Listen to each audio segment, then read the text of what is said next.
स्वागत है। आज हम एक बहुत ही गहरे सवाल पर बात कर रहे हैं। क्या एक अंतर्दृष्टि मतलब एक गहरी समझ सचमुच हमारे दिमाग की कोशिकाओं को बदल सकती है?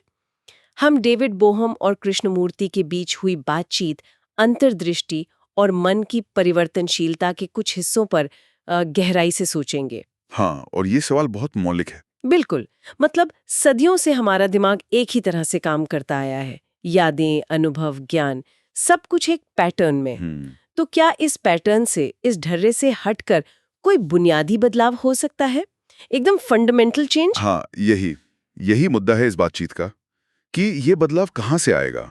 बाहर से या हमारे अंदर मन या मस्तिष्क के लेवल पर ही कुछ बदलना होगा? कृष्णमूर्ति और बोहम इसी गुत्थी को सुलझाने की कोशिश कर रहे थे। और कृष्णमूर्ति इस बात पर बहुत जोर देते हैं कि ये जो अंतर्दृष्टि है, ये कोई धीरे धीरे जमा होने वाला ज्ञान नहीं है। हाँ, ना ही ये इच्छा शक्ति का नतीजा है। बिल्कुल। ये याददाश्त का भी हिस्सा नहीं है। कहते हैं ये एक फ्लैश की तरह है, अचानक कौंधने वाली रोशनी जैसी। सही कहा। और यहीं पर ये विचार शायद पारंपरिक विज्ञान से थोड़ा अलग लगता है ना? हाँ, क्योंकि विज्ञान तो आम तौर पर भौतिक चीजों, कारण कार्य मतलब कॉज एंड इफेक्ट पर ध्यान देता है। बिल्कुल।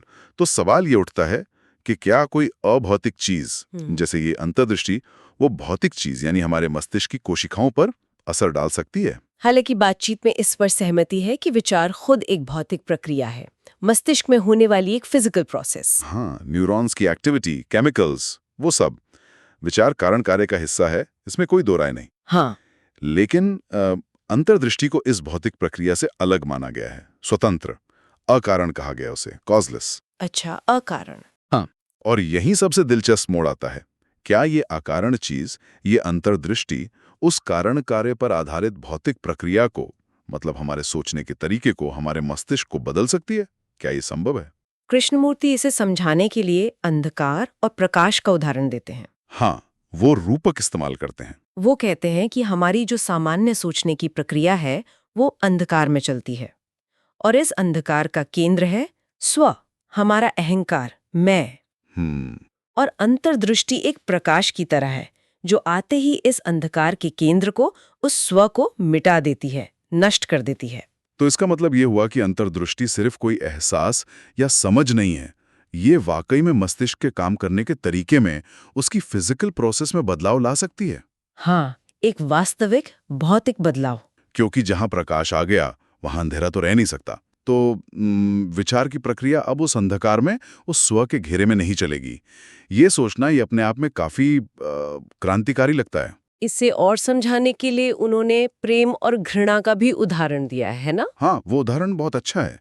संवाद में कहा गया है कि प्रेम अकारण है, उसका कोई कारण नहीं होता। अच्छा। जबकि घृणा का हमेशा कोई ना कोई कारण होता है।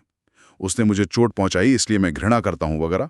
हम्म। तो ये दो बिल्कुल अलग अवस्थाएं हैं।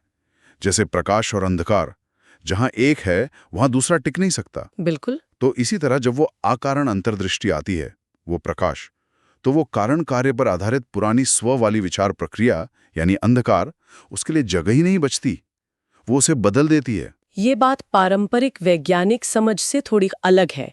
विज्ञान में तो क्रिया प्रतिक्रिया अक्सर दोनों तरफ से होती है। ए बी को प्रभावित करता है तो बी भी ए को प्रभावित करता है। हाँ, रेसिप्रोकल होता है।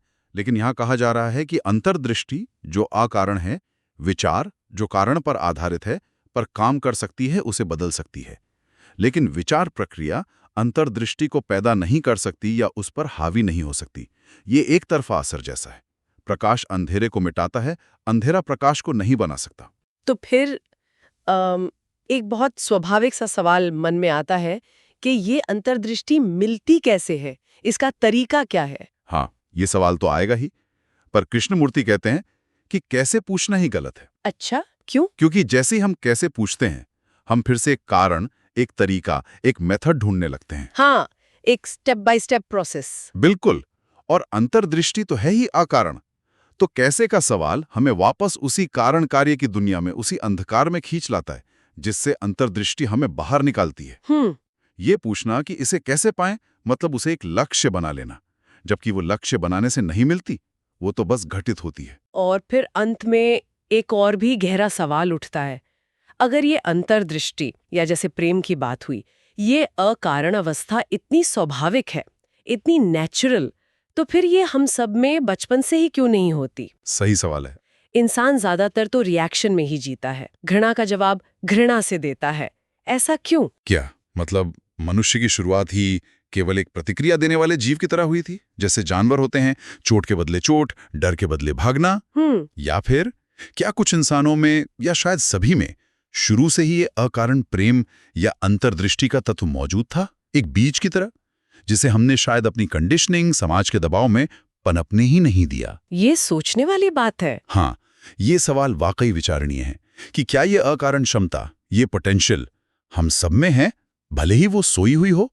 और अगर है, तो क्यों कुछ लोगों के लिए ये ज्यादा आसानी से प्रकट होती है और बाकियों के लिए नहीं? तो कुल मिलाके संवाद से ये समझ आता है कि कैसे अंतर्दृष्टि को एक ऐसी अकारण शक्ति के रूप में देखा गया है जो हमारे सोचने के ढर्रे को और शायद मस्तिष्क की भौतिक संरचना तक को बदल सकती है। हाँ, जैसे प्रकाश अंधकार को मिटा देता है, खासकर उस स्व या अहंकार के केंद्र को, जो ज्यादातर समस्याओं की जड़ माना जाता है। बिल्कुल। और ये हमें उस बुनियादी पहेली पर लाकर छोड़ देता है कि अगर प्रेम और अंतर्दृष्टि जैसी अकारण, शायद स्वाभाविक अवस्थाएं संभव हैं, तो फिर हम इंसान एक समाज के तौर पर ज्यादातर कारण कार्य की प्रतिक्रियाओं में क्यों फंसे रहते हैं? जैसे डर, गुस्सा, नफरत। हाँ, इन्हीं सब में क्यों उलझे रहते हैं?